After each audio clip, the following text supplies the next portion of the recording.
Welcome back to another episode of Hard in the Paint. We are in the building. Another episode of Jack Cody being on the show. I know it was very exciting last week, so it's just to keep the energy going.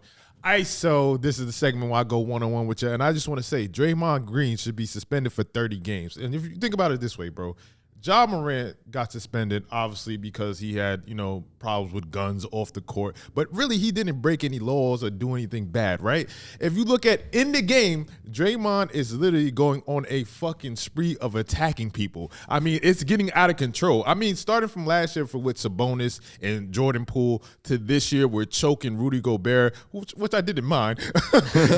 and then now you have the incident last night where he hit Nurkic for no reason. I like Nurkic. Nurkic is a good guy. Everybody likes him in the NBA, so that doesn't help your case. And obviously, it's like, bro, we can see you. I don't know what you think it is. It's a million cameras fucking watching the game, and then there's people in the fucking stands with their own fucking cell phone footage. So I don't understand how you don't understand how people can't see this. I get it. The Golden State Warriors, they suck ass this year. They don't know what to do.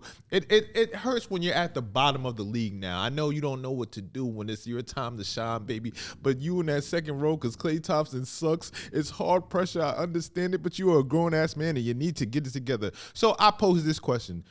Colin, are NBA villains still not real to you? Yeah, so this is something I've been thinking about for a couple of days now, and Draymond may be an exception. We'll come back to that, but personally, I think that NBA villains aren't real. I think that this is something that's just all in our heads. So, like, what the NBA is just 400 guys who all just want to win. They want to win trophies, and they want to make money. And, some of them do it in different ways. Some of them like to shit talk. Some of them don't. Some of them team hop. Some of them like to walk in with one franchise and say the same, but they're all after that same thing, which is winning. The only ones who get branded as villains are the ones who, while doing that, have a fan base, one of the larger fan bases in the league who are opposed against them, which are the New York Knicks, the Los Angeles Lakers, the Boston Celtics, and the Golden State Warriors. So Trey Young, Dillon Brooks, Pat Bev, those guys they're seen as the big villains, but those guys have all at one point or another on a big stage pissed off one of those fan bases. So they piss off the people who are the masses and control and dictate NBA discourse. So people always like to say, I'm the good guy. Everyone thinks they're the good guy. That's human nature.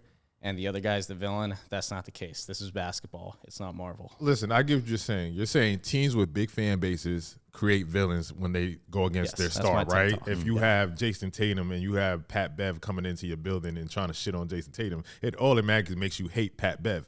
But at the same time, those guys do that everywhere. It's not just with the big teams and big markets. There are villains everywhere. So they're trying to get on your sin. They're going to get under your ass. That's where it starts, though. Boogie Cousins, villain. Fucking LeBron, when he went to Miami, villain. He started to lean into the villain role and made a commercial being the villain. Okay. Now, that's one thing, right? If you look at Draymond fucks up everybody. He's literally a villain because it's a problem. Draymond is going to come into your building. He's going to stomp on you. He's going to talk trash. Even in the playoff game last year when he stopped Sabonis. After that, he started talking shit to the crowd. And the Kings, they don't have a large fan base. You feel me? So if he's doing that there and people are hating at him there, that doesn't mean it's just in large markets. It's everywhere in the NBA. You can be a villain. Like Dennis Rodman was a villain. This goes back to Charles Oakley was a villain because they're enforcers. You know what they're here to do. They're not here to play good basketball. They're here to shit on you. I'll make an exception for certain guys like Draymond, where it's like if you just like have a disregard for the rules of the NBA or just the rules of society, as Kondo put it earlier, like if you're just punching guys, that's easy to brand that guy as a bad guy. But Trey Young, to me, is the best example of a Fugazi villain just because if you switched him in that Knicks series, if he was on the Knicks and beat the Hawks and was like the shivering stuff or whatever, he would not be seen as a villain. It's just that he pissed off one of the loudest fan bases, and so they got the ball rolling and they're able to dictate. But I think people know that's a beef with New York. I don't think anybody consider Trey Young a villain. That's just a New York beef. Like when you go to New York, you're gonna fuck Trey Young, but that doesn't count for the whole league. No, I think that gets the ball I think the Boston Celtics versus Boston versus Trey Young has been a back and forth, which maybe favors your point of these bigger markets. I think they get the ball rolling, and then these guys just are like, okay, I guess all these loud people are saying I'm a villain. I guess I'm a villain now, and it's better to be relevant than not relevant. So if you're Dillon Brooks, if you can it's better to buy into the villain narrative and say, all right, if I'm a villain, I'll be a cool villain. Yeah, but when I think about villain, I think about Trey Young, Dylan Brooks, and Pat Bev, right? Those guys are the enforcers. Pat Bev pissed off the Lakers. And LeBron. I agree with that. Trey Young, the Knicks. Dylan Brooks, I don't put Trey Young in that same category as those three guys. I think those three guys are fucking different, and they're on their own fucking stratosphere. Like, those guys lean into the villain role. They like when fucking Draymond said to fucking Paul Pierce, "You thought you were Kobe? We don't love you like that." That's a villain. Like, when you're playing into that role and you're saying shit like that. I thought that was the coolest thing you ever did. Yeah, but that's you're leaning into bad guy. You're saying fuck you. You're shitting on everybody. Even like we know that. And Dylan Brooks, you know, he said I am the villain, so I'm leaning into that. These are people that are leaning into the villain role. They're saying they're a villain. And I'm telling you, it's not because it's just the big market. Dylan Brooks was the asshole before that. Yeah. I don't think people got into it as much. I don't think Dylan Brooks was seen as a villain until this past year, and it was when he was starting to piss off Lakers fans and get on LeBron's ear. Let's wrap this up, right? Big people. I'll give you the point. Yeah. Dylan Brooks does this with everybody. It's just the fact that he has the balls to do it with a guy like LeBron, which fucking elevates the fucking situation of who you are as a player, right? It's not because you just do it with LeBron. You do it with everybody, but you have the fucking audacity to say, I'm going to do this with LeBron. And that's what happened last year, and then turnover. So do you think that, like, we live in this lovey-dovey NBA era where everyone's friends and everyone's homies off the court, and then the four guys in the league that actually try and play the villain role are being just 10x'd, right? Like a guy like Draymond Green who hits Nurkic on a given night. That happened every night back then in the NBA. So because it's not happening as much anymore, now these villains are just being like Pat Bev, Draymond Green, Dylan Brooks. Those are the three guys. Back in the day, it was everybody. I think that's a piece of it, but I still think it's the core of it is still people looking at themselves and thinking I'm the good guy in every story and everyone against me is the bad guy in every story, and dramatizing things that don't always need to get dramatized. I think the reality of the situation when we talk about villains, they're always not that good. Like, you kind of just laugh at Pat Bev. You kind of just laugh at Draymond because they have their moments. Yeah. They have their moments where you're like, yeah, Pat Bev contributed to the 76ers and he is playing really good basketball. Draymond Green is the heart and soul of the Golden State Warriors. They have their moments, but then you laugh at them. The only legit villain that was actually good that I can think of is KG. KG was actually a villain. He talked shit. RJ said that, yo, KG said the type of shit that makes you want to fight Kevin Garnett off the court, on and off, because he will say some shit about your family, your mother, your mom's mom, your grandma. You call them hoes and bitch. He'll say anything. He'll say anything, but he can back that shit up. So when he did it, it was just like, oh, all right, fuck it. You know what I mean? But when somebody like Dylan Brooks does, you're like, yo, bro, you get like 10 points a game. What are we talking about? Well, that's part of being a villain. You always lose. So, all right, man. Yeah. We talked about Villain Bron and, you know, the GOAT, as always. He won the first in-season tournament, and which is a beautiful thing because, you know, it's another thing for the resume for your boy Bron. You know what I'm saying? He got 4 rings now. He won the first ever in-season tournament. I think it was great for basketball. They even talking about hanging a banner up in the fucking crypto arena. Oh, they're hanging a banner up in the crypto arena? It's going to be one singular banner, and like say they win next year, like they're going to write 2023, 24, and so they'll like add like, okay, 2024, 25. Like they're going to add the years to it. Which I like 10 times better than having a banner for each in-season tournament, which I think a lot of the media thinks it is. So thank you for clarifying. So do you think teams should hang up an in-season tournament do you think teams should hang up an in-season tournament banner in their arena after they win? Yeah, I mean they should do it how the Lakers are doing it, where it's one and you just add a year if you win that year. That way, it's like kind of in between. Problem is, someone had to hang up the first NBA championship banner. Like it's always weird when it's the first one. Yeah, but could end up being a big deal. So why not hang it up there? Like, what if the Sacramento Kings won an in-season tournament? They're hanging up a banner for each one of those. I'm telling you that right now. You shouldn't do that because then you're just opening yourself to But the Lakers, on the other hand, they got 17 to call for, so they're like, hey, we'll just make our own little thing. We'll start putting the years on it because we can win 7 in a row of these, you know. Like as a Nets guy, if they won the in-season tournament, I would not want them to hang up a full banner NBA season tournament. I would want them to do what the Lakers are doing because then you're just opening yourself up to mockery because it's the exact same thing. It's at a lesser level of that. It's like we're trying to act like our in-season tournaments are your championships, and they're not. Do like a smaller version of that, which is the Lakers thing. So I guess we can all agree the in-season tournament was a success, right? Now the NBA is discussing that the winner of the in-season tournament gets an automatic bid to the playoffs. Do we agree or disagree? And I'm going to tell you this. I like it. I think they should move the tournament a little bit towards the playoffs. Okay. To add an extra element to it. Because in the beginning of the season, it's just like, it's the beginning of the season. But towards the end of the season, you get like a good idea of what teams are actually legit. And like I feel like if you put a team like, say hypothetically, if the Knicks won it and then they fucking imploded, but they still get the 8th seed, I don't think that's good for basketball. But I think if you put it towards the end of the season, it gives players more incentives to actually want to play the in-season tournament. Because not only do you get money, you get an automatic bid. And that's going to push teams and coaches to actually say, all right, we need to play this for real. Because at the end of the day, these motherfuckers are rich. So they're going to the game every day like, I don't give a fuck. I got a big-ass contract. I don't really need this, so I can really sell this. Because there's no way the fucking Denver Nuggets should have been in this in-season tournament. They should have been in the tournament in some way or some form. So we need to push teams like that to actually want to get in this tournament and be active. So I think that's the incentive that they need to do. I think it's a good idea. The only thing, though, is that the whole reason the tournament was invented was to get more people watching basketball at this point of the year. So it kind of defeats that purpose is the only thing. I think what you're saying, though, is a good point because say if the Pacers won and then Tyrese Halliburton, like knock on wood, this doesn't happen, but like tears his ACL, then it's like who wants to watch that team? Colin. I'm making a good example right here. So like who wants? It's a terrible example. You could have chose anyone else. We got a Pacers guy in the back. God, I'm just trying to make a point here. Fine, I'll pick a different team. Just go. Keep going. Trey Young. He's literally the perfect example because he is the lifeblood of that team. But say a team wins and the guy gets hurt, then you're screwed. And it's like, what if it's like putting Florida State in the playoffs? Like nobody wants to see that. Sorry, Florida State. I'm an ACC guy, but that's the truth. But yeah, so they would have to push it to the end of the season, but it wouldn't help with the ratings. So I don't know. I think that what they should do is the winning teams, like the more wins you get, and the team that wins it all should get the most for this. You should get more home games in the second half of the year at the expense of the teams who lost out in the first round and so on and so on. And you do it kind of like you break it up how you break up like winnings in like fantasy where it's like a pyramid. And the winner gets a little patch on the jersey to make it cool. Listen, I wanted to disagree with your take, JBobby, but I want to kind of feed into it. If you were to move the in-season tournament towards the third quarter of the season, right? You put it after the All-Star break. You put it kind of in that final stretch of the season. In my opinion, that part of the season is the least watched season in basketball. It's the part of the season where nobody cares. Everyone's just trying to get to the very end.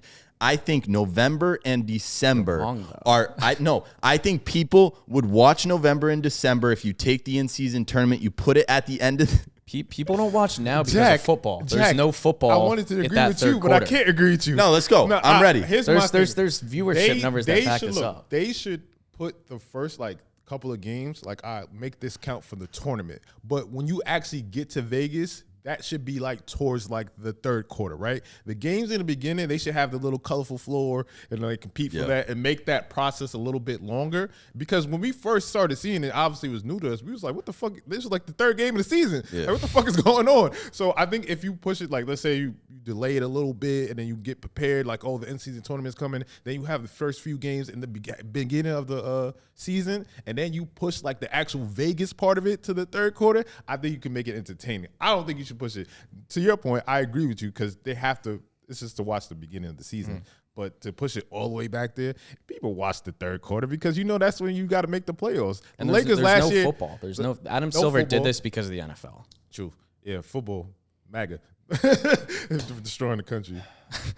I'm struggling with it because I'm going back and forth and when you can actually put this in-season tournament into the season. And I think it's going to make an effect no matter what, but then it's just coming back to the debate of if you win it, do you get an automatic playoff bid? And in my opinion, you can't do that unless it's towards the back half of the season, because if the Pacers were to win this thing, there's a very good chance that they collapse and aren't a playoff team. Fuck it. Since we got the play-in, right? How about you get an automatic play-in bid? Yeah, I respect that, but then again, a team like the Nuggets would not care about it then. I mean, that's true. No. Because the Nuggets are going to make it anyway. The Nuggets aren't going to be. I mean, Nuggets don't want to. But the Nuggets don't think they're going to be the fucking 8th seed. Yeah, but then there's no incentive for a team like the Nuggets. Exactly. The tournament would be the Kings versus the Pelicans versus the Atlanta Hawks the versus the Timberwolves Indiana aren't first Pacers. Place right now. You think they're thinking we got to secure that play-in berth? No, it would become more of a mediocre in-season tournament if they made it. You get an automatic play-in bid. I'm telling you, separating home games and away games as a way to gamify it more and make it more incentivized without making it, here's a bid so that you can get a bid to this tournament so that you can go to the playoffs. It's simple, but better. All right. So I think it's opinion, beautiful what they did and what it is right now. The argument becomes we want a team like Denver to be in the tournament, and the only way to do that is probably to make it later in the season because you got to actually see these teams develop a little bit and, maybe add a couple of games to the pool play. I don't know what it is, but a team like Denver doesn't make it unless you kind of extend it. So, in-season tournament, we had the Lakers versus the Pelicans, and that sparked a whole fucking debate about Zion being fat. And, I mean, Stephen A. Smith went on this rant about that in New Orleans he could eat a table, and then Shannon Sharp started saying his belly was going 2 different ways. Now, Zion's having a very up and down year. He just dropped 35 the other night. Yeah. But I think that in that game, he looked out of shape and he looked kind of sluggish in a sense. And people were wondering all right, what is going on with Zion? Why is he not in shape? Why is he not eating properly? Why is he not on the right diet? This is his 4th year in the league, I want to say. Maybe his 4th or 3rd year. It was either 3rd or 4th. Yeah. Well, either or. I think people are concerned with Zion and how he's taking the approach. Obviously, he's in New Orleans, the worst place you can go because the food is great there. But do you think that people are over-exaggerating his weight problem right now? Yes and no. I mean, is this another reason you bring up New Orleans? Is this another reason to not maybe have a Las Vegas team in the NBA? Because we all know what was happening during that in-season tournament. There was a whole lot of going out and nightlife and nightclubs and this prostitutes. That. It ain't just basketball. The in-season what are you, my pastor? The in-season tournament is not just basketball. There's a whole lot of partying, and I saw some videos. I'm gonna tell you that much. I'll keep my sources to myself, but Zion Williamson is having fun. He's living his life, and I think what Stephen A. Smith said it reminded me of when he was talking about Kwame Brown. It was just one of those moments that we'll always remember. And he called Jamarcus Russell a fat slob. He's going to prove – Zion's going to prove who he is. He's a dominant ball player. And he did 2 days later. He keeps – it's about our attention span is so little. And so people saw that one clip of him dribbling up the court and were like, oh, my God, he sucks. No one paid attention to the fact that he had, 36 on 17 shots the night after. I will say he was breathing real heavy into that mic, though. Who cares if you're Stephen A. also once said, CeCe Sabathia, keep him fat. He's better when he's fat. So if you're fat and it's working, then who the fuck cares?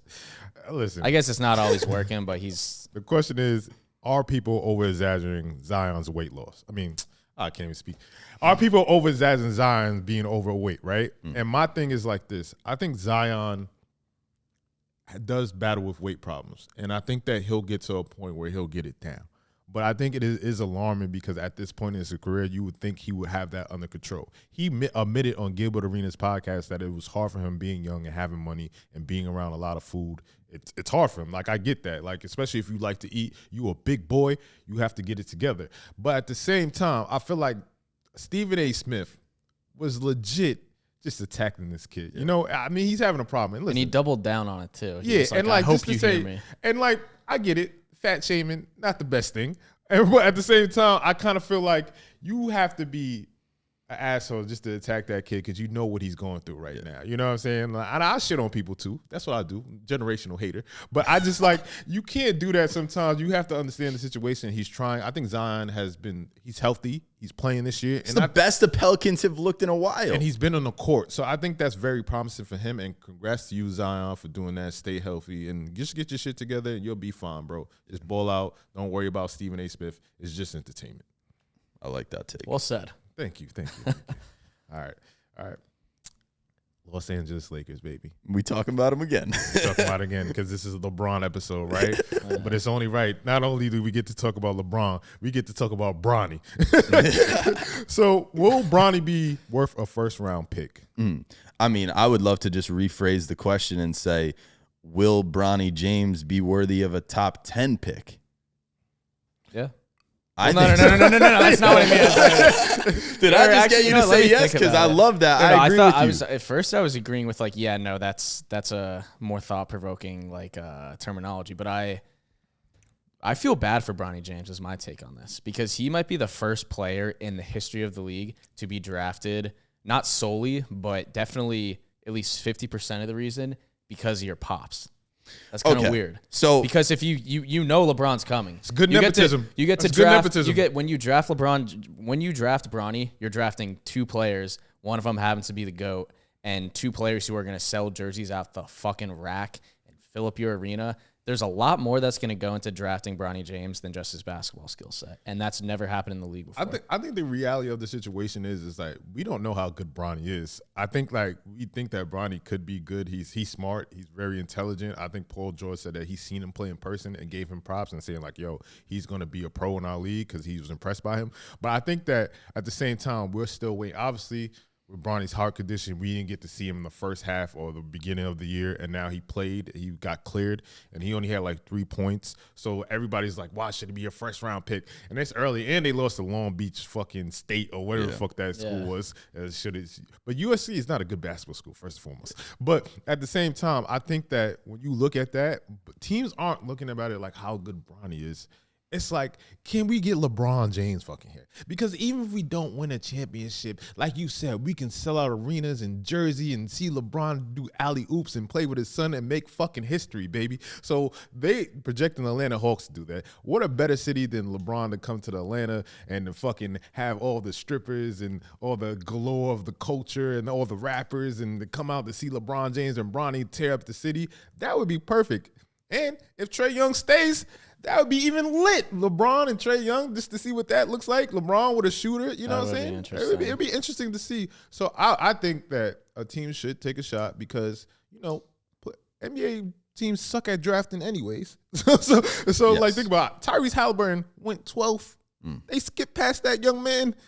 He got traded. But I'm just trying to say is just that I think that he will get drafted first round in hopes of a team just trying to get LeBron James. Yeah, so I actually had the beautiful honor of interviewing Gabe Coles earlier before the college basketball season. He plays at Indiana right now, and he played with Bronny growing up. He was on the Blue Chips team. You know, he was the white boy shooting all those threes next to Bronny, and LeBron would. I think there was like a 3-point competition that went viral between LeBron and Gabe Coles. But I asked Gabe, I'm like, is Bronny legit? Is he worthy of a first round pick? And Gabe's response was very simple. NBA teams make investments all the time. And, you know, Bronny might not be a top 10 player in the draft at that very moment, but we know how he can jump. We know his athletic ability. We know he's LeBron James' son, so he's got it in the blood. He's got it in the genes. This kid is going to be special. Give it 3 to 5 years. It might not be right away, but I'm telling you right now, if you have the ability to not only bring LeBron James to your city, which I don't care how old LeBron James is, I would take him as a GM. We talked about this on the last episode. Bronny James is not just LeBron's son. He's a baller.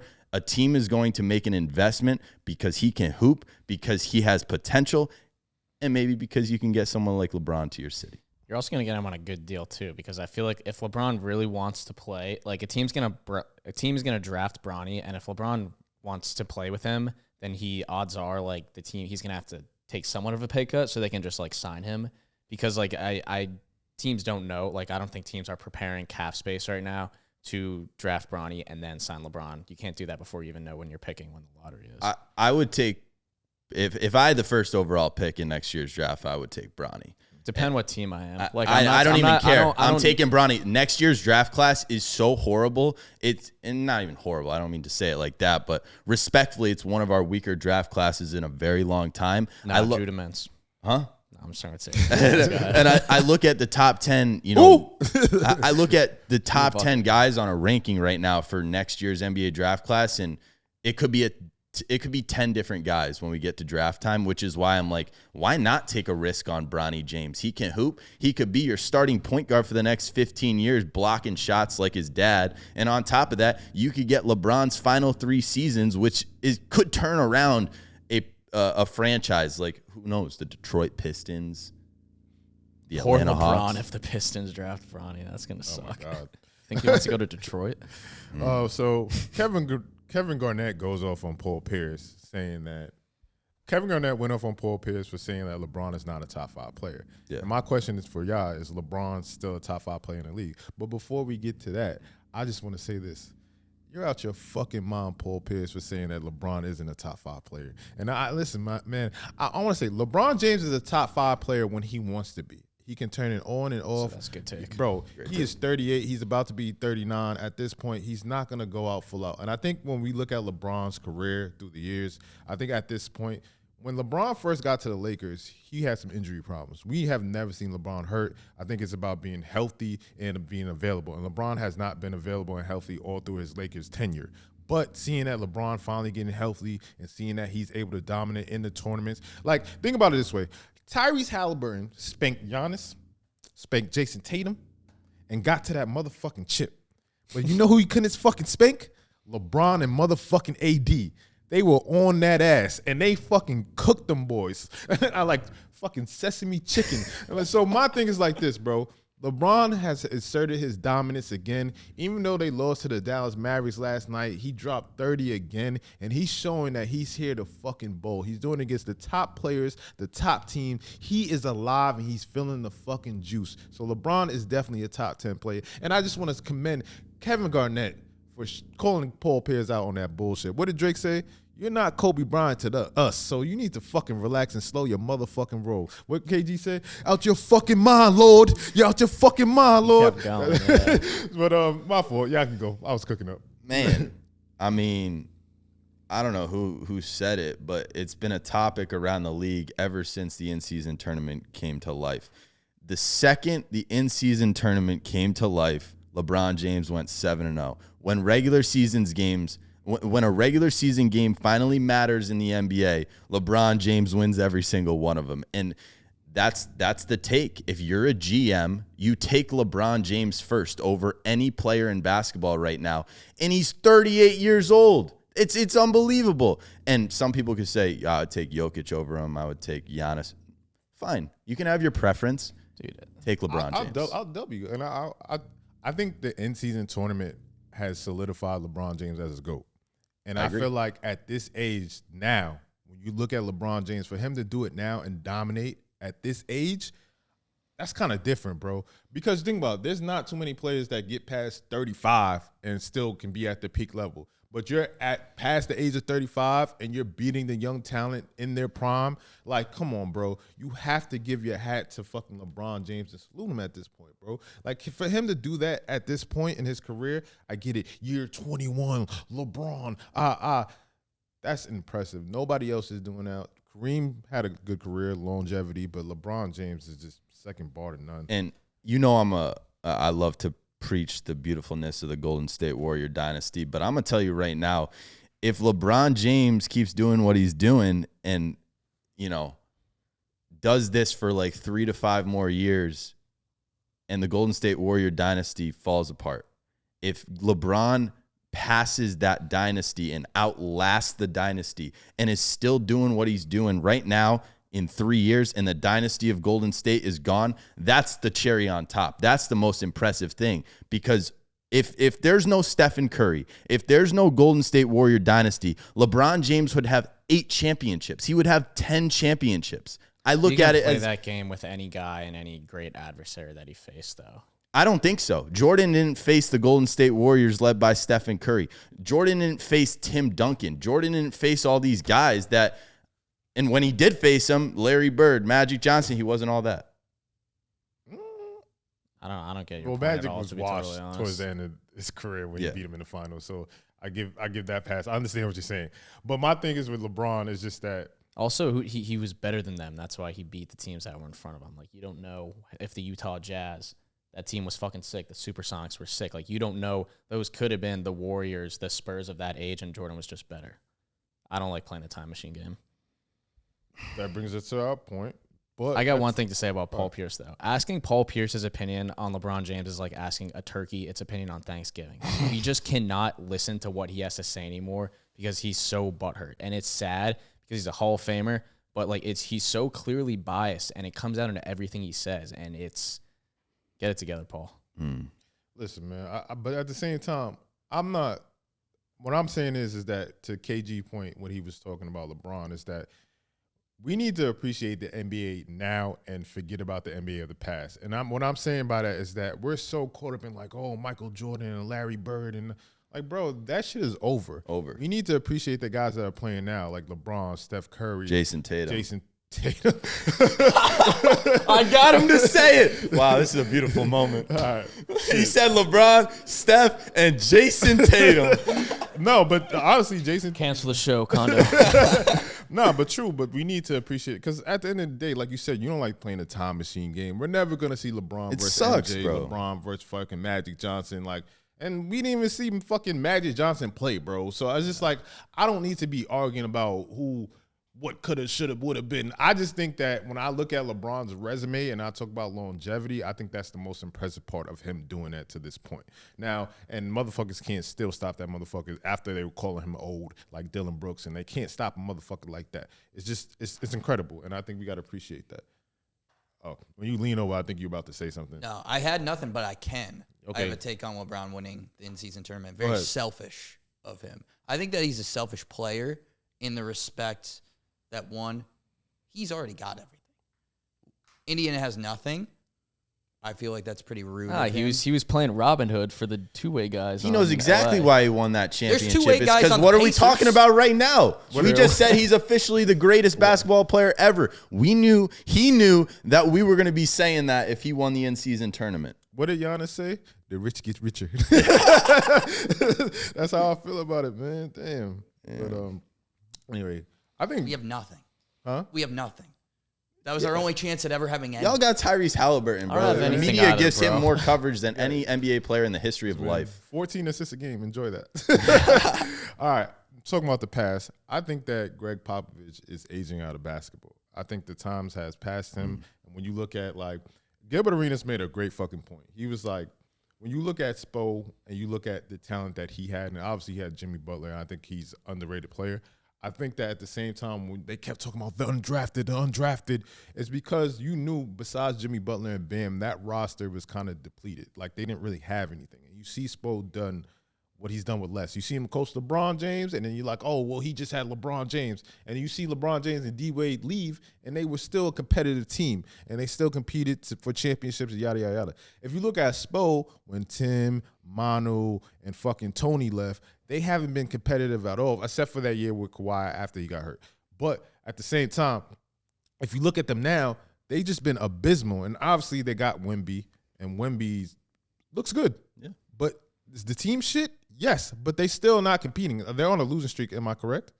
On Spurs? Yeah. 17 games. 17 losing. It's the bad. Spurs are on a 17-game losing streak. So I don't know how you can have Wembanyama and been on a 17 games. I know he's a rookie, but at the same time, they should not be that bad. That's crazy. So I think even when Kawhi came and this motherfucker was like, yo, don't boo Kawhi Leonard. We don't do that here because we're just a good organization.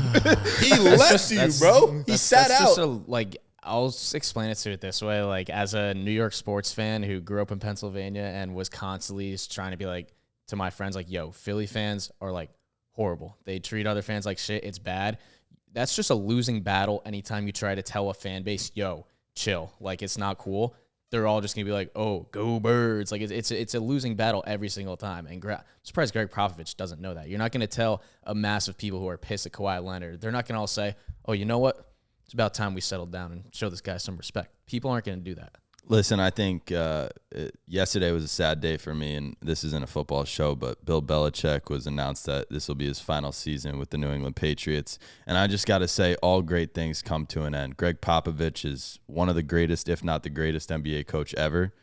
Got to credit where credit is due, but you can't lose 17 straight games. Like, I think this is coming to an end for Greg. Yeah, bro, and then they're on Monty Williams' dick about losing 20, and that team is shit. But you have the greatest prospect since fucking sliced bread, and you can't win with that motherfucker. I don't even know what's going on. And then people are saying that they're not running plays enough for fucking Wembanyama. I mean, they're not. You know what I'm saying? So that's a coaching thing. Well, I just thought of something. Right. What if the San Antonio Spurs pick Bronny James in the draft and give Greg Popovich one more run at it? You give him one more year. You take Bronny James and you get LeBron James to San Antonio. I feel like they're not going to do that. That would be the craziest thing ever, especially if LeBron went to San.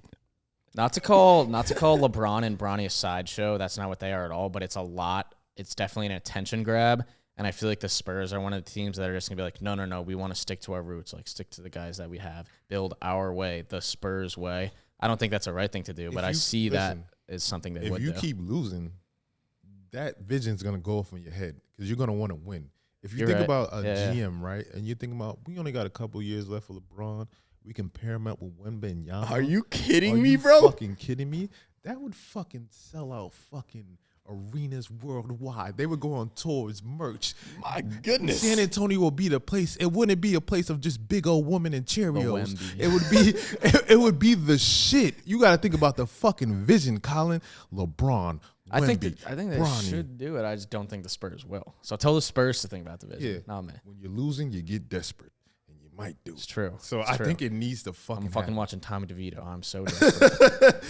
Yeah, so I think I like that. I like that. Yeah, no, sometimes I have decent thoughts that just hit my head. You do. Pat yourself on the back. Thanks, guys. But, I just We wanted got to bring you. this up. So Jokic got injected, right? And Jokic has the last couple of games, his shot selection has been hard. He hasn't been efficient at all. Great. When he got ejected, he had 4 points. I know that excites you, right?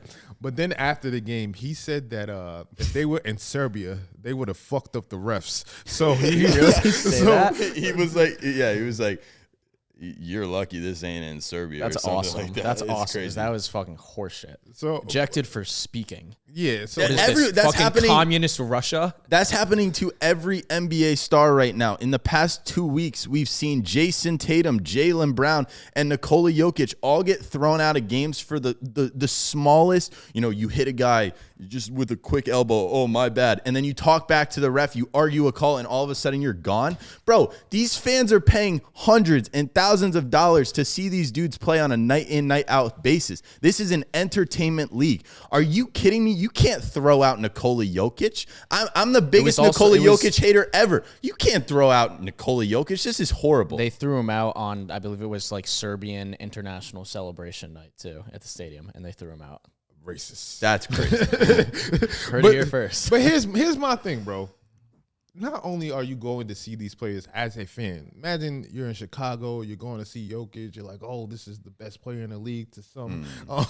And you're like, yo, we're about to see Jokic. And then he gets kicked out. Not only does he get kicked out for the fan, he gets kicked out for the guy that's making a fucking parlay that needs one more rebound. And we all know this generation needs it, bro. And that's me. And bro, I looked at my fucking shit. I'm like, oh, he's just gonna get one more rebound. Then I'm like, all right, the game is fucking going. What's going on? Then I go and check in and find out like Jokic gets ejected. The same thing with Jason Tatum a fucking few weeks ago. He got ejected too. You're fucking up my fucking plays, people. Stop fucking ejecting these players. There's too much fucking money in the line. Are you working for Vegas? I think there's some collusion. We need to check into this. The U.S. government, they're trying to kick these players out so Vegas can make some fucking money. I don't like this shit at all. So Richard Jefferson last night after Draymond Green got tossed, he basically was like, this is such a bad look for the NBA. What Draymond Green is doing is just, it's awful. Can we focus on the stars of all stars just getting thrown out on a nightly basis over whatever the hell Draymond Green is doing? That's not the topic we need to be talking about. We need to talk about the fact that Jason Tatum, Jaylen Brown, and Nikola Jokic can't even make it through a full game because they're arguing with the ref once. They have every right to do that. LeBron's been doing it his whole career. You don't see LeBron get tossed out of a game. It's LeBron James. Give the treatment to these guys that they deserve. That's a good point. I'm spitting today. Jokic enthusiast right here now. Let's turn the tide. All right, we have games and hypotheticals. Alrighty. So I'm gonna ask you guys, superstar or not. You ready? Devin Booker. Just say Star. Say star or superstar. Devin Booker. Star. Damian Lillard. Why? Are we doing why or are we just doing Okay. Because what is a superstar, JBobby? Superstars: LeBron James, Jokic, Giannis, Tyrese Halliburton, people along those lines. Devin Booker is not because I think that Devin Booker has all the makings to be a superstar, but I think he hasn't proven enough. I think I've seen some stat in elimination games. He's like shooting under 30% or some crazy shit like that. Fact check me on that. But I just think that Devin Booker has not arrived yet. Every time he's been on a team, he has not been the reason why the team has been good, right? If you look at CP3 when he came here, he was the guy that made the Phoenix Suns good. Devin Booker was there before CP3. They weren't good. And then CP3 left. You know who came to become that guy? Kevin Durant. He is the guy that's averaging 30 and that's carrying that fucking team. So I don't think you can say you're a superstar and you not have once been the reason why your team has been a legit contender. He was putting up like Kobe numbers in that first. He was the best player on that team that went to the finals, not Chris Paul. Yeah, but Chris Paul he's made defensive strides the last 2 years. But if Chris Paul isn't there, and we seen when Chris Paul got hurt, how they fucking imploded. Chris Paul was the floor general. He makes everybody better. So he probably did make Devin Booker better, but without Chris Paul, Devin Booker doesn't become that fucking magnetic superstar that he was supposed to be. So I'm not saying that you're wrong. I'm just trying to say that CP3 is the reason why he got there. And without CP3, he wouldn't have been that. So what I'm trying to say, he wasn't the reason why his team was winning. It was CP3, and now why his team is winning now is because of Kevin Durant. Yes. Superstars are superstars when they have horrible teams and when they have great teams and when they have mediocre teams, but no matter what, they're always going to be the superstar that takes a bad team and makes them into a championship contender. And when you're a superstar on a good team, you win championships. When you're a superstar on an okay, mediocre team, you don't let shit hit the fan, you at least make the playoffs, okay? You know what that means? Jason Tatum's not a superstar. Because he has had all-stars to his left and his right his whole career and has not won a championship. That was the reasoning you just used. Nah. Okay. All right, keep going. No, you froze me in that very moment. Like just that phrase, I don't even know what to say to that. So I'm going to need a couple of seconds to get back to you. I literally just took your definition and applied it to Tatum. Take your time. We'll come back to it. Damian Lillard. Did I just get exposed? Is Damian superstar?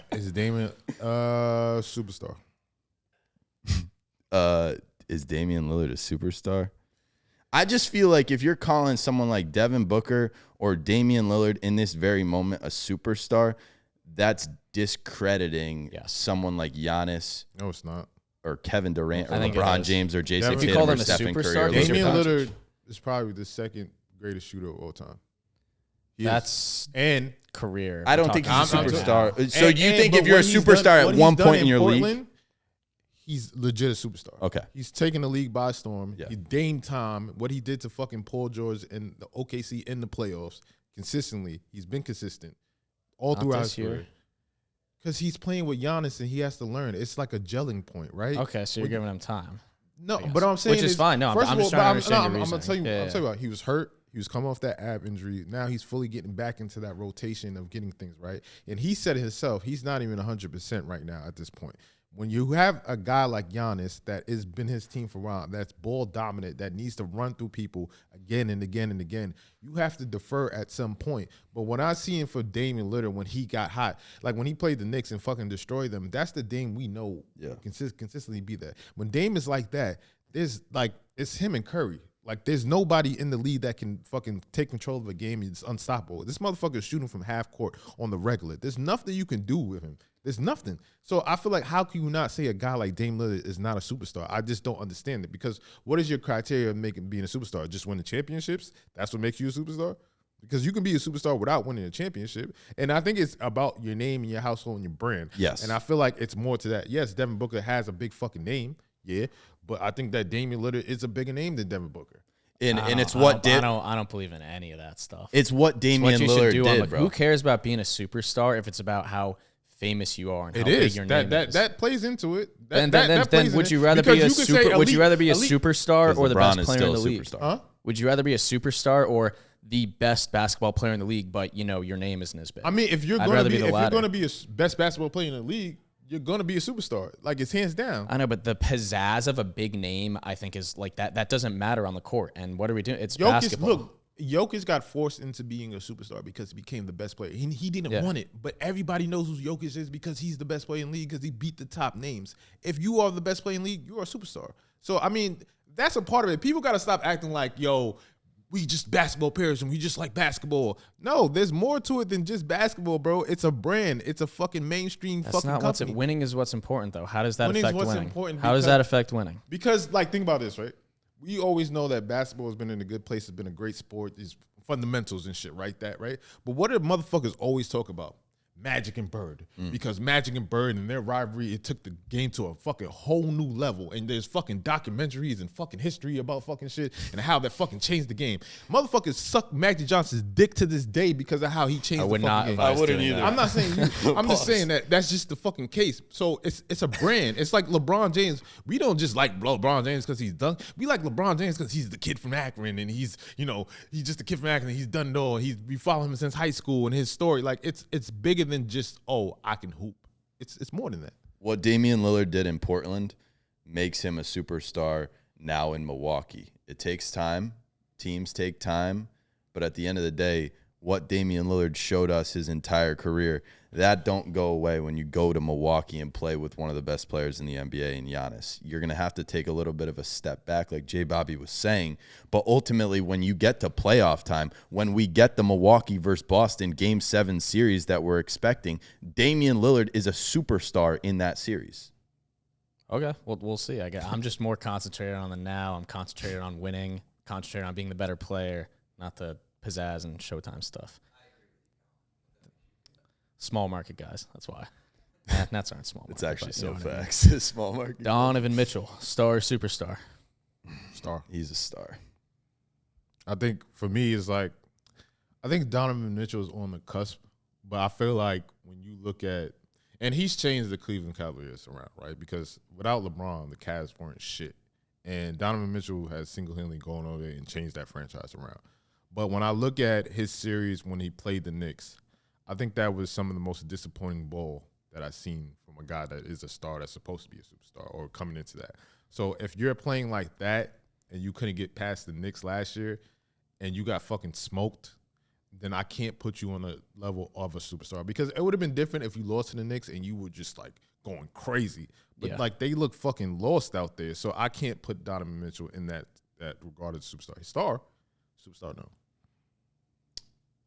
All I'm thinking about right now is Jason Tatum not being a superstar, bro. Your words, this guy's brother. Jason Tatum horny. Mitchell's a star. Move on.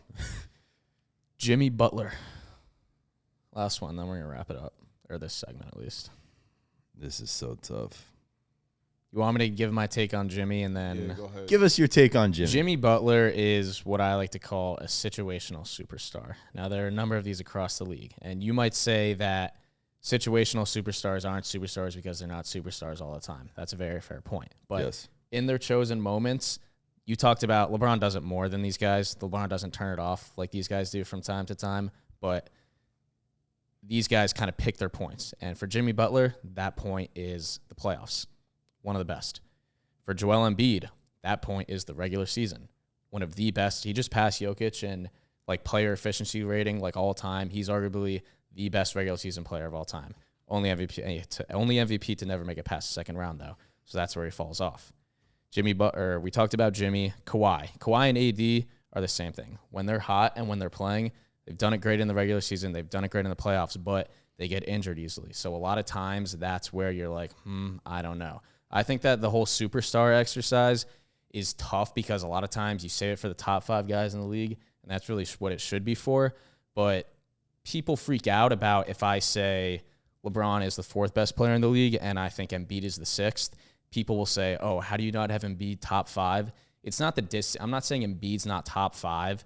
I'm saying that there's distance between Embiid and like the number 1 and number 2. When you rank your top players, the 4 and the 6 are usually interchangeable. So it's all about the frame that you put it in.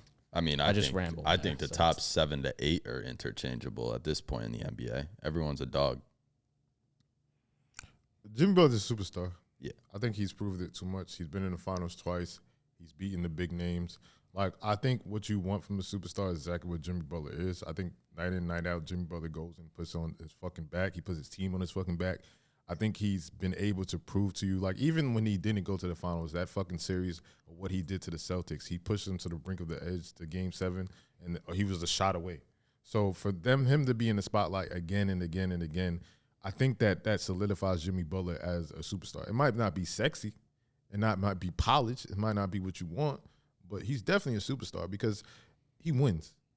And just because he can't fucking shoot it out the fucking park from fucking 40 feet, I get it, but he's still a superstar to me. Are you putting him on the same level with like a Steph, Giannis, KD? Yes. You are? Okay. Yeah, because I think, like I said. Because that's where I think he's more of a superstar than those other guys I just named, because I hold the playoffs in such high regard. And like you said, he wins, and that's a big deal for me. But I struggle to put him on because the consistency at which Steph Curry is good in the regular season and the playoffs. Giannis Antetokounmpo, maybe not as much Giannis, but LeBron James, Kevin Durant, regular season playoffs, these fuckers do not miss. I think there's just a couple of guys in the league you got to make an exception for this debate, and Jimmy Butler is one of them. And I mean, this entire segment I've just been frowning over here, but We're almost done. Yeah, Jimmy Butler is a superstar. It's a tough conversation to have, because everyone wants their guy in there, and is what it is. Joel Embiid's a superstar, by the way. There's no question. Situational. Definitely not in the take playoffs. the situational out of there. You put Embiid. Embiid's a what's top the 3 NBA pick on What's any the team. NBA if you take the playoffs out of there?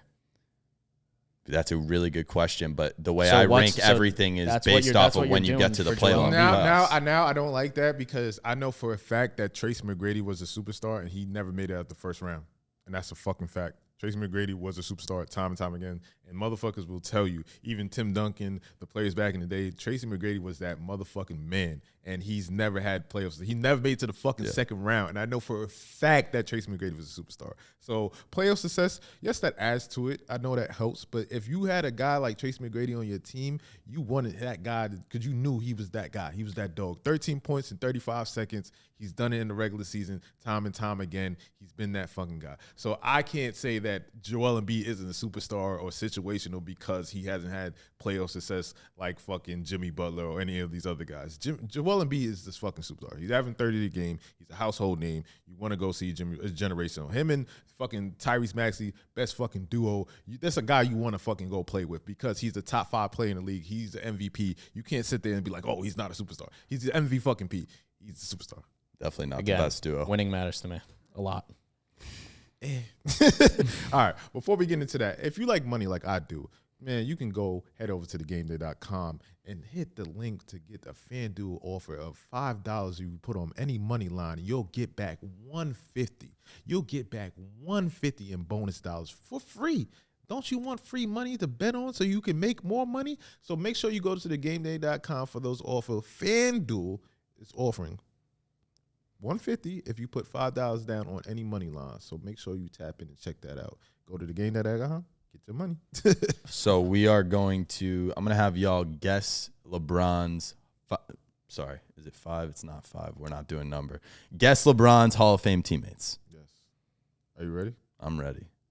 That's it? Is that good? All right. Shaq, Okay. Dwayne Wade. Okay. Chris Bosh, Okay. Zildjian Ray Allen. Okay. and then the last one is Ben Wallace. Bang. We shouldn't have had you do this because you were too good at it. This is way too easy. Ben Wallace right away is crazy. When did he play with Ben Wallace? Was he on the Cavs that first stint? Because the reason why I don't even remember Ben Wallace. Like that's like I remember that. I know he was a Piston, but I remember that because I went to the game when he was on the Cavs, and like Wally Zerbiak was on the team. My high school football coach used to coach Wally Zerbiak, so we met Ben Wallace after the game. okay, So, yeah. that's a good reason to. So I was like, yeah, That's gonna be a fun game. Like 10 years from now, when like all the guys who have ring chase with LeBron, who've then had sick careers, like get into the Hall, and it's like, oh, I forgot he played with like Sean Marion's not getting in the Hall of Fame, but Sean Marion for a year. I mean, how many Hall of Famers has Stephen Curry played with? That's in it now. That's different because those guys are in the Hall of Fame. I'm trying to think of a Like, guy. has he who's, like, played with has Steph played with someone that is in the Hall of Fame right now? Like, we know obviously KD, Draymond, Clay, they're going to be Hall of Famers, but I don't think so. I don't know if Steph Curry has played. Leandro which Barbosa either is shows coming Steph to my Curry's mind. greatness He's not or Hall how of Famer. long LeBron James has been playing. LeBron for. is older though. Yeah, he's 'Cause old as Shaq hell. and Ben Wallace, like, come on, Yeah. bro. That's I like, mean, just to still I be bet you I playing can and have think of people that you one played if with. I really think on it. But all right. If Iguodala retired when he should have, then that would be one. But Anyways, to wrap it up here, I wanted to bring to y'all a list, and it's a list I've been very passionate. I put a lot of thought into. I watched a lot of YouTube videos back in the day to prepare this list. Anyways, spoken like a true Gen Z guy. my top 10 greatest NBA players of all time. At number 10, I have Tim Duncan. okay. At 9, Bill Russell. Bill Russell. You watch Bill Russell play. At 8, Shaquille O'Neal. Oh man. Okay. At 7, Magic Johnson. Okay. At 6, Larry Bird. Okay. And you can put Bird and Magic interchangeable. Okay. I'm a I Celtics forgot guy. bias. Keep going, Okay. keep Okay. going. I'm Okay. trying to- Okay. You know. It's tough to conceptualize. At 5, Kobe Bryant. At 4, Stephen Curry. At 3, Kareem Abdul-Jabbar. I like that. At 2, Michael Jordan. And I won King James. And at 1, the glorious, maybe the last time I'll ever say this, but LeBron James is the greatest basketball player in this very moment. I like your top three. Steph Curry's not greater than Kobe Bryant. Yes, he is. No, he's not. Yes, he is. One of them is exceptional at both sides of the ball. The other one isn't. One of them completely changed the game and is the greatest person to ever put it in the basketball hoop, which is the goal of the game. That's interesting word choice. That's an interesting way of saying putting more stock into saying he's the greatest shooter of all time, which he is. Yeah, But I'm not putting it. All right, let me ask you the question: does Steph Curry's offensive ground make up for what Kobe's Yes. defense? It's close. Yes, It's because he's close. the most valuable basketball player to ever step foot on a court. You put him in any starting lineup, and it takes 3 guys to because contain him. like when Kobe was playing, I was a Kobe hater, right? And one thing I liked Kobe, but I never thought that he was like a top 5 player to me. And now looking at it now, I'm kind of like, I never remember seeing Kobe and just be like, damn, this motherfucker is just unstoppable. Nobody can stop him. I remember seeing Steph Curry and be like, fuck, every single time. And like, we can't stop this motherfucker. I don't think anybody can. Like, to the point where it was so bad that I was like, this motherfucker's gonna win like 8 championships. Because he's literally changed the game, revolutionized it to the point where it was just like, teams were trying to build teams to be like Steph Curry and what the Golden State Warriors were doing in their dynasty. So I don't know if I know a player that's been as dominant as him besides like a Shaq, right? In terms of like dominant, in terms of like, there's no answer that you have for this fucking guy. There's nothing that you can do. Because once he gets hot, it is over for you. Sire fucking Nara. Like, sign that fucking check. But at the same time, Steph's always been playing with Clay, who is probably the greatest spot-up shooter of all time. Yeah, how's So- Clay doing right now? Yeah. It just kind of shows, like, That's who Klay Steph Thompson. Curry Klay truly Thompson is. falling off is not why Kobe Bryant, or he's better than Kobe Okay, Bryant. obviously Let's not. not go That's there. not the argument, but the argument is that Steph Curry has been the most valuable basketball player since he stepped into the league because of how bad Golden State would be without him every single year. I don't think that's true. Valuable is how important you are to your team. They've Value. had some sick fucking teams. Like LeBron, you're telling me he was more valuable Because of Stephen than Curry. LeBron was No to ma- the Cavs those years they sucked and he willed them to the finals.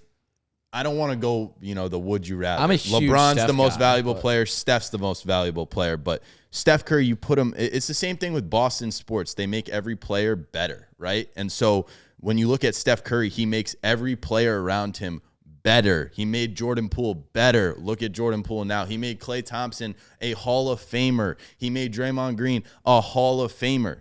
And on top of that, he got 4 championships during the LeBron James era. That's unheard of. That's because KD, though. I don't know about Yes. that. That we is- do. KD plays We a do. lot of role in those 2 championships that they He was got. Finals MVP for the next 2 ones. He played a very big role. I feel Does like Kevin we have different. Everyone has different terminology for why they like. You're talking about how he changed the game. He did change the game. How he's the best shooter of all time. He is the best shooter of all time. Makes players around him better. I'm thinking about more full body of work, and I like Kobe Bryant's ability to score at all three levels, play defense. These are different reasonings that we have, and that's okay because everyone thinks differently. But still, like in the terms of like greater, like, and you look at it from like a Hall of Fame resume standpoint, Kobe's got more rings. He's got the same amount of MVPs, I believe. He's got twice as many All-Stars. He's got more All-NBAs. He's got more All-Defensive Team selections. So where do you put Steph Curry? That's a tough. I'm not prepared. Can I to just do say that. this? I think he's the second best point guard of all time. So the reason why I put Steph Curry, and we can say whatever we want about Kobe, Steph, the reason why Steph Curry is in my top 5, and I'm just going to say Steph Curry is a top 5 basketball player all time, no doubt. And that is because he surpassed Magic Johnson. Maybe a couple of years ago when he won that championship. I go back and forth. I don't know when it was, but to me, Steph Curry is better than Magic Johnson, and we've always had Magic Johnson in our top 5. Have we not?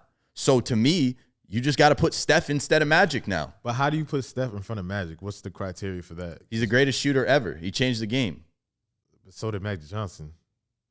There was I would Larry. say we've had this conversation, and I think I even said Steph beforehand, but I've notoriously gone back and forth. I think Steph got to win close. one more to like make the Magic people be like, damn, you're right. Steph Curry's better. Well, that's than the thing. Magic. When you surpass someone as GOAT, it doesn't really happen until you leave like no stone unturned. Like Brady, as great as he was, I feel like was still people were like, oh, don't forget about Joe Montana. Yeah. It was until he just totally passed. Does he have 2 more Super Bowls than Montana? I think so. He got to 5, and I think Montana had about 4 or 5. But point was Montana got 5. Yeah, once Brady. What I'm saying is once there's Brady, always going to be naysayers, so you got to make it without question you're better than this guy to do it without question. You know what I mean? And they're so close. Then it's the argument, is Curry an actual point guard?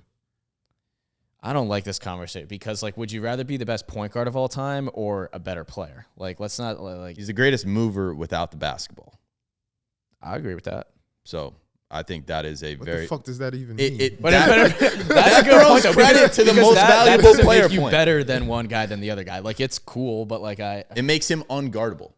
no one even knew. No one was telling Magic Johnson, like, hey, run through. Like, we're going to have, like, 4 guys set screen for you. Because he set couldn't. screens He for didn't you have Because around he's the the court. point Like, guard. He doesn't need to Exactly, do that. He needs, like, the it's other different. motherfuckers need to run around and do that. If you're the point guard, why are you running around? He's doing both. Steph's doing both of it. He's running around like a crazy person, but at the same time, he's controlling the ball, and anytime the ball goes through Steph and Curry, good things happen. Listen, man. All right. Before we get out of here, I saw a point on Twitter or Instagram, excuse me, that I'd like to bring up. Somebody here might feel that Kelly Olynyk on the Celtics makes them the greatest team of all time. Yeah. This morning, my mother sent me a picture, and it was Kelly Olynyk when I was about 5 or 6 years old signing the back of my jersey. I probably wasn't 5 or 6. Maybe I was 10. I'm still pretty give or take point 5 is, years. Point is, way back in the day, Kelly Olynyk was a Boston Celtic and had a historic Game 7 against the Washington Wizards when they had Isaiah Thomas. And I'm here to tell you right now. Where were you for Kelly Olynyk's legacy in fifth game grade. against the in Washington fifth Wizards? grade? I was in 5th grade during that I was Kelly at a Olynyk bar watching that game. Holy shit. I But was a anyways- sophomore in high school. Anyways, the Boston Celtics are the best team in the NBA right now, but they're looking to do some things during the trade deadline, and the one thing they got to do is go out and get Kelly Olynyk. They go from the best team in the NBA to the greatest team in the history of the NBA. What? I'm not even entertaining that. Kelly Olynyk is a beautiful. He is anything but beautiful. Sorry. It's Boston propaganda right here. I don't know. Anyways, what's going on. you see my shirt? It hit me the other day. I was like, God damn, the Lakers won the in-season tournament. I got to hear this LeBron stuff. I got to say some positive things about LeBron, which actually made you say some positive things about Steph Curry, which I had never heard before. But here's the point. It's all about Banner 18. This in-season tournament, that didn't get the Lakers to 18. That got them to 17 and maybe a 1. There's a chase for the 18th banner. It's going to be Lakers versus Celtics at the end of the season for the NBA Finals. Not happening. Not happening as in you got a the team. Celtics, I don't believe anymore. But you believe in the Lakers. Yeah. So you can play your side, and I'll play my side. Go ahead, play your side. I'm just saying. I'm here. I'm not jacking. I'm here right now. We're the best team in the league. I just feel like with Jaylen Brown and what Jason Tatum's been doing, it's been the most bizarre shit. I cannot figure out what is going on over there. Like it's just like they're in limbo. Like it's not even like through a couple of weeks. It's in a game. I'm seeing like the motions that they're going through, and it's like 1 minute there's like Jason Tatum's unbelievable, and then like the fourth quarter he just disappears. Like I don't know. Then he can't make a shot for shit. Then he can't make a shot. Then he can't. And then Jaylen Brown, he has these nights when he's just like exploding and going crazy, and then he has nights when I'm like, what the fuck is going on? You paid him all that fucking money to do that. KP, obviously, he just came back. I don't know if that team fucking makes sense to me. Jrue Holiday is fucking amazing. He's amazing. Amazing. And Derek White is also amazing. An all-star. And I'm glad he cut his hair because that Baldy has been amazing. He is, bro. Derek White, they got so, 5 all-stars. You got so close to an episode without making me want to throw up in my mouth. And then I said Kelly Olynyk makes the Celtics the greatest team ever. All right. They're the best 5 in the league. It's time to get out of here. Yo, man. Make sure you like and subscribe. Tell a friend. Hit that button for us. We are out. JBobby, gang, Colin, Jack. You know how this goes. Hard in the paint. Does JBobby make you angry? Well, that's good. Let us know in the comments. Like and subscribe, baby.